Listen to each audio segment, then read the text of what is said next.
Dans la vallée de l'Andelle, Péruel, 476 habitants. En 5 mois, le nouveau maire Vincent Quesnay n'a pas vu le temps passer. Ici travaillent des agriculteurs, des artisans, des pisciculteurs qui doivent s'adapter à la crise du Covid. On fait toujours les marchés. Grâce au petit marché, on se maintient quand même un petit peu.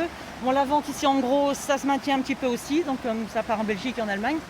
Dans ce village, le principal souci fut d'appliquer le protocole dans les 2 classes de l'école.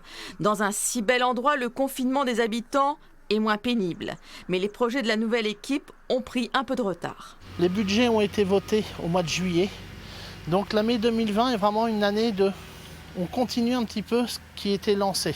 Vous ne regrettez pas d'être devenu le maire? Pas du tout. Pas du tout. Vraiment. Même s'il y avait d'autres reconfinements à venir? Ah oui. Oui. Je pense qu'il faut avoir une force de caractère pour toujours aller de l'avant, justement, même devant une pandémie. À 10 km de Péruel, Fleury-sur-Andelle, 1844 habitants. Ici aussi, il y a un nouveau maire, Rémi Vieillard. Une de ses priorités est d'accompagner les commerçants et, quand c'est possible, de leur passer des commandes pour la ville. Pour le Noël des écoles primaires et maternelles, oui. Les cartons sont en train de se faire, les emballages aussi. On vous remercie bien sûr de l'aide que vous nous apportez, de votre soutien.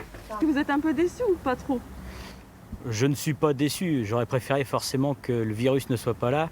Après, on va dire, le fait de l'avoir permet aussi de voir une autre facette à mettre en place au sein de la collectivité.